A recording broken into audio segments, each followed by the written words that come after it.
Olha só, a Polícia Civil abre inquérito para investigar um assalto na casa da mãe e dos avós da família Bolsonaro, na cidade de Resende, no Rio de Janeiro. O senador Flávio Bolsonaro usou as redes sociais para denunciar que a família havia sido feita refém por assaltantes armados dentro da residência. Já o deputado federal Eduardo Bolsonaro, que está nos Estados Unidos, sugeriu que a culpa é da Polícia Federal e do ministro Alexandre de Moraes. Vamos ouvir. Minha mãe, meu avô e minha avó acabaram de ficar detidos durante mais de uma hora em cativeiro em sua própria casa.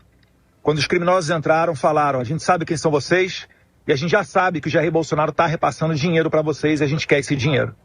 Isso daí é para vocês verem a guerra que a gente está travando. Essa irresponsabilidade, no mínimo, se não medida feita de cabeça pensada para tentar nos assassinar, para tentar nos fazer pirar a cabeça aqui para parar as denúncias de violações de direitos humanos que a gente faz aqui nos Estados Unidos. Vocês que dizem que só estão seguindo ordem, vocês é da Polícia Federal, vocês são os responsáveis por isso, por entrar nessa onda desse maluco do Alexandre de Moraes, que tem que me segurar aqui para não falar um palavrão, para tentar fazer esse tipo de coisa. Ô Marcelo da Fonseca, como assim? Culpa de um assalto da Polícia Federal e do ministro Alexandre de Moraes? Bom dia. Bom dia, Eustáquio. Bom dia, amigos de conversa. Bom dia a todos os ouvintes. Eustáquio, eu concordo com várias críticas que o Eduardo Bolsonaro faz ao ministro Alexandre de Moraes, né, que os bolsonaristas fazem ao ministro Alexandre de Moraes. A questão dele ocupar vários espaços, né, durante o processo de vítima, de investigador, de acusador e de quem vai julgar. Eu concordo com várias críticas, né? O próprio principal depoente do inquérito todo, Mauro Cid, mudou a versão dele várias vezes. Tem várias críticas que o Eduardo faz que a gente precisa, assim, levar em consideração. Agora, um deputado federal falar que a Polícia Federal divulgou o endereço de familiares sem nenhum tipo de prova para que bandidos façam um assalto, um sequestro, isso é muito sério. E assim, eu acho que o que o Eduardo precisa começar a pensar é o seguinte: fazer uma acusação desse nível sem nenhum tipo de prova, isso também é crime. Ele está desrespeitando uma instituição muito séria que a gente tem no Brasil, que é a Polícia Federal. E, desculpa, se eu não estou enganado, ele é funcionário de carreira da Polícia Federal. Ele foi escrivão da Polícia Federal, né? Ele está julgando contra o próprio patrimônio. Então, assim, ele tem discordâncias internas, fazer crítica do jogo político. Eu acho que muitas críticas que ele faz procedem. Agora, esse tipo de acusação raivosa, né, nesse tom de ameaça, falando que vai perseguir agentes federais que estiverem envolvidos, ele tem alguma prova disso? Porque se ele tiver, ele que é presente, e aí a gente vai ver se realmente é um caso, né, muito sério. Agora, eu li as 35 páginas do inquérito que foi divulgado semana passada pelo Alexandre de Moraes. Não tem nenhum endereço, não tem nenhuma divulgação de valores que o Bolsonaro estaria repassando para familiares. Então, trata do Eduardo e do Jair, os dois são investigados. Não tem falando da avó dele, da mãe dele. Então, assim, eu fico preocupado quando eu vejo um deputado fazendo acusações tão graves de forma tão leviana. Se ele tem provas, ele que traga elas e aí vai ser outra conversa. Ô, Silvana Lobo, essa briga aí, família Bolsonaro com o Supremo Tribunal Federal, parece que até cansando, né? E será que a Polícia Federal ia chegar a esse nível, ó? O endereço da família Bolsonaro é tal, vai lá e assalta. Será? Bom dia. Bom dia, Eustáquio. Bom dia a todos da bancada. Bom dia a todos que nos ouvem. Gente, com muita seriedade, ontem eu vi esse vídeo, né, que foi gravado por uma pessoa na casa, eu não sei nem se foi a mãe deles, né, que fez. Lembrando bem, né, gente, que é a ex-esposa do Jair Bolsonaro, com os pais dela. Eustáquio, vamos ser muito sinceros, será que lá em Resende ou no Rio de Janeiro precisa anunciar onde é que essas pessoas moram? Todo mundo tá careca de saber. Ali mora a ex-mulher, a mãe dos deputados, ali moram os avós dos deputados. Isso é notório, a gente fica sabendo disso, não tem como não saber. E outra coisa, um trem muito sem sentido disso. Eles quando vieram aqui em casa falaram, quem informou para eles, disse que aqui tinha muito dinheiro, que o Bolsonaro mandava dinheiro para nós. Gente, e ainda que mandasse dinheiro, não existe mais esse trem de guardar dinheiro debaixo do colchão, não. A não ser aquela turma, né, que guardava malas e malas, na cueca, não sei lá onde, que esse povo guardava esse dinheiro esquisito. Mas não iria mandar dinheiro para isso. Esses dinheiros estão todos aí arrochados, se é que existe mesmo, e isso é fruto de apuração, nas Ilhas Caimã, né, em paraísos fiscais. Ninguém vai guardar isso debaixo do colchão mais, não. E segundo consta que também parece que as pessoas que entraram lá nem eram bandido de Jaez, não. Bandido pé de chinelo mesmo. A gente vê lá, eles reviraram a casa procurando qualquer coisa. Queria qualquer coisa. Gente, isso que mostra é o seguinte: todos nós estamos vivendo uma situação de insegurança pública muito grande.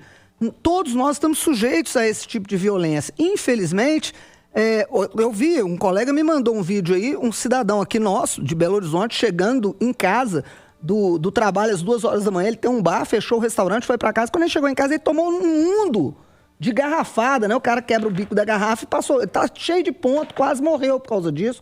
E próximo à minha casa, um colega me alertando: Silvano, cuidado com o horário de chegar em casa. Eu sei que você não chega tão tarde, e era 2 horas da manhã, mas cuidado que às vezes com um convidado seu, ao sair do seu prédio, olha o problema, que é pertinho da sua casa. Então todos nós estamos sujeitos a esse problema de violência. Isso é um problema sério que nós temos no país inteiro.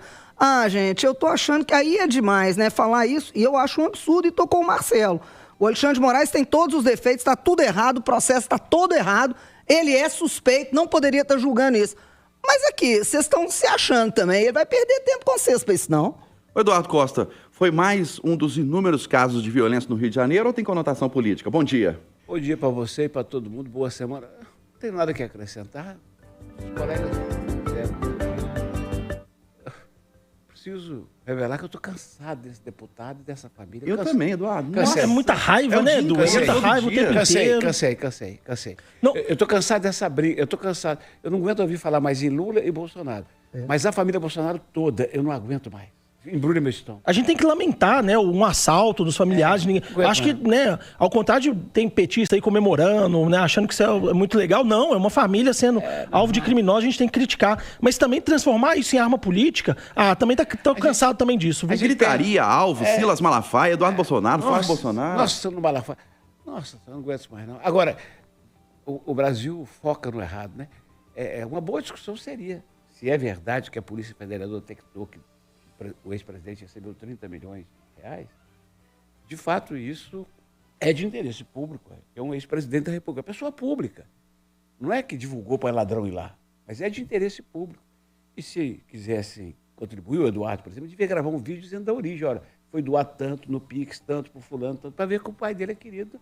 Aí vem com essa conversa ruim. Ô, Eustáquio, 40 anos atrás, 40 anos, 38 anos atrás, Eustáquio, eu fiquei 5 anos juntando dinheiro e esforço para construir uma casinha bacana ali no bairro Palmares, perto da Cidade Nova. Eu morei 8 meses, ela foi arrombada 5 vezes. Nossa, mãe. E uma dessas vezes eu estava representando a Itatiaia na entrega de um troféu no torneio da Polícia Civil. Então eu mudei para apartamento e nunca mais tive coragem de morar numa casa que não fosse um lugar mais fechado. E o Alexandre de Moraes não existia na minha vida, não, pelo amor de Deus. Não, eu não aguento isso, não. E o Eduardo Bolsonaro reclamando aí de vazamento, a casa sendo invadida por bandidos, e ele está licenciado lá nos Estados Unidos, em vez de estar aqui discutindo o projeto de segurança pública, está lá nos Estados Unidos conspirando contra o país. Não está licenciado mais não, né? E outra coisa, agora ele disse que vai para a Europa. Não precisa dar palanque para esse moço mais não, chega. Bom, Eduardo, então vamos falar dos nossos assuntos aqui de Belo Horizonte. Em meio aos problemas inúmeros do trânsito de Belo Horizonte, com muitos congestionamentos, motoristas comuns e profissionais afirmam que a falta de sincronia nos semáforos atrasa a vida de quem dirige na cidade. Segundo eles, é comum arrancar de um sinal que estava fechado e logo depois parar no sinal novamente. Belo Horizonte tem um sinal a cada esquina, né, Eduardo? A situação fica ainda mais complicada com excesso de veículos nas ruas.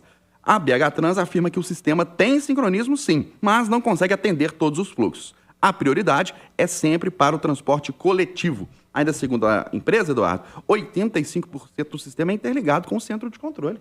Esta é uma discussão que me agrada, sabe? Sobre a qual a gente deveria debruçar. Imprensa, Câmara, Assembleia, todos nós, Prefeitura. Porque eu continuo afirmando que a gente tinha a BH Trans, que já tinha o seu trabalho complementado pelo Batalhão de Trânsito da Polícia Militar. A gente criou a Guarda Municipal, que teria, segundo se propalou no começo, uma função importante no trânsito. Agora, mais recentemente, nós criamos a SUMOB, e só piora. Faltam obras estruturantes, falta fiscalização, porque somos motoristas mal educados, falta seriedade no trato da coisa. E quando a BH Trans fala que tem 80% dos sinais sincronizados, eu não posso desmentir, porque eu não estou lá dentro. Mas isso em nada é a mesma coisa. Mas na prática a gente não vê isso não, viu, Eduardo? Não, mas aqui, amigo, na porta nossa aqui, ó, Barão de Melo subindo agora, adiante da sincronizada, está tudo engarrafado. Todo mundo estacionando no lugar errado. Todo mundo parando, atravessa a rua, fecha cruzamento. Enquanto o mundo não for justo, nós temos que ter cota para negro, para pobre, né?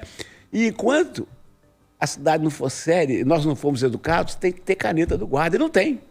Silvana, nos últimos 30 anos, mudou sim a questão do trânsito em Belo Horizonte. Sabe o que mudou? O nome do órgão público que coordena o trânsito. Era Transmetro, depois foi era Metrobel, depois Transmetro, BH Trans, agora é Sumob. Mas o trânsito só piora. Pois é, isso aí, tudo que o Eduardo falou, ele está cobertíssimo de razão, como sempre, né? Ele costuma estar. E nós temos esse problema. A quantidade de veículos em Belo Horizonte é uma coisa normal. Eu não sei, mas outros lugares do país em que eu já tive a oportunidade de dirigir, eu nunca vi um trânsito tão caótico feito o nosso aqui, não. O mineiro é gente boa, né? Parcimonioso, que trem uma ova. O trânsito de Belo Horizonte, no meu ponto de vista, é o pior trânsito do Brasil. Não tem condição.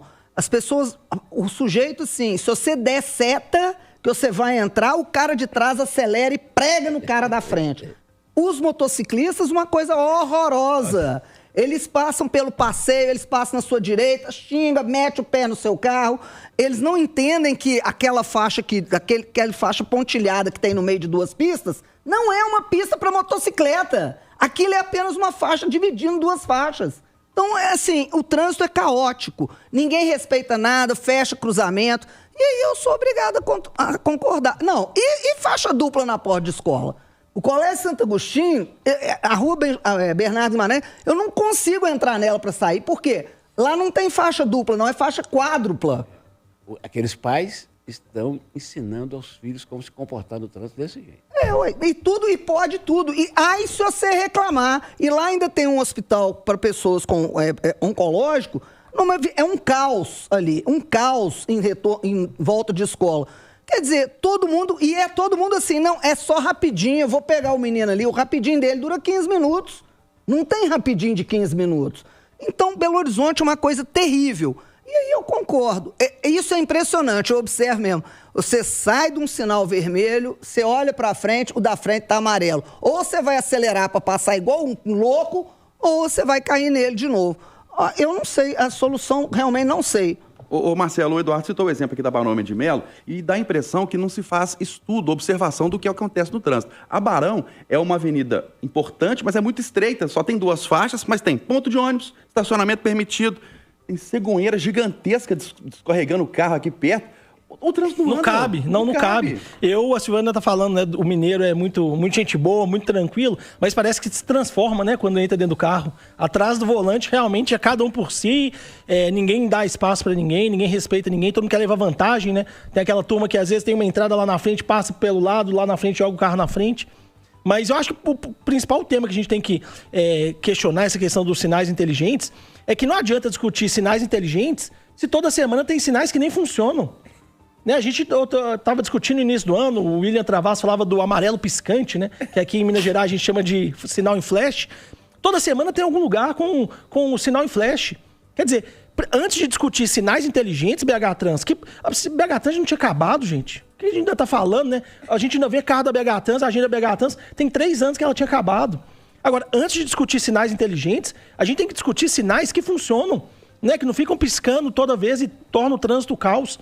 Acho que são vários ângulos para a gente discutir aí. O primeiro, investimento em mobilidade pública, em transporte público coletivo. Mais linha de metrô, ônibus com melhores qualidades, né, opções melhores de transporte público. O segundo, educação no trânsito. As pessoas precisam ter mais educação no trânsito.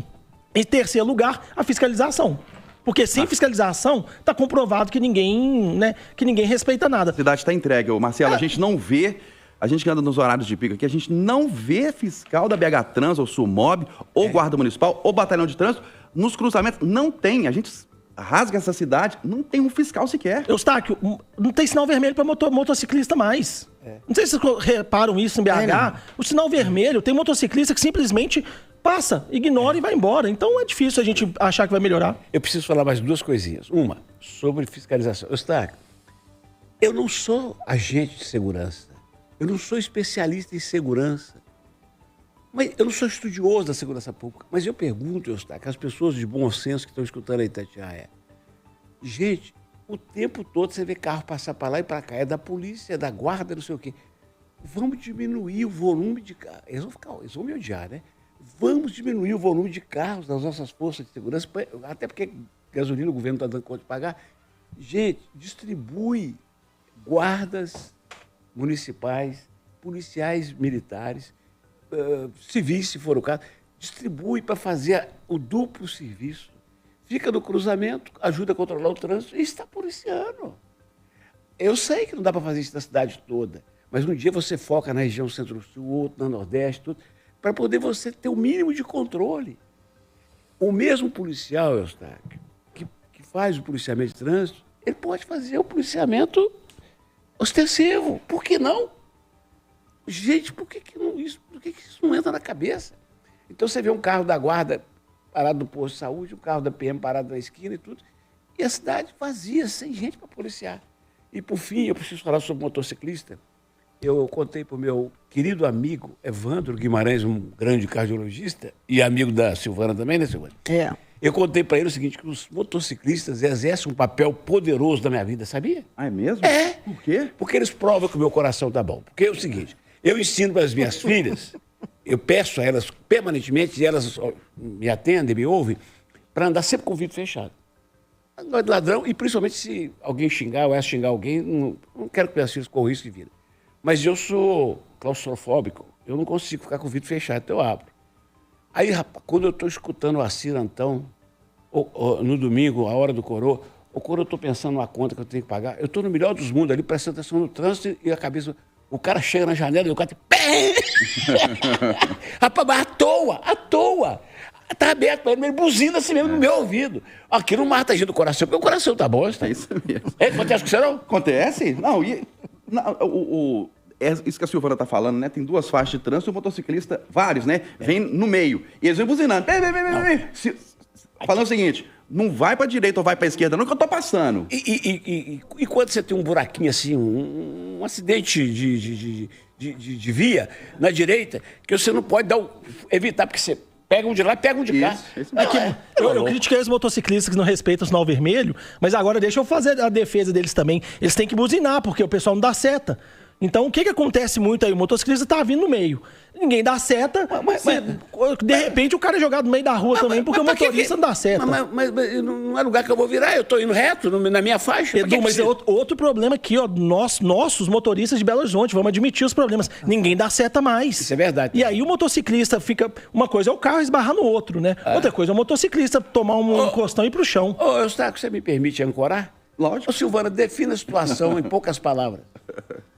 Olha, é um caos, uma balbúrdia, um inferno, um demônio, filial do inferno que nós estamos vivendo no trânsito. E hoje é dia de São Cristóvão, hein?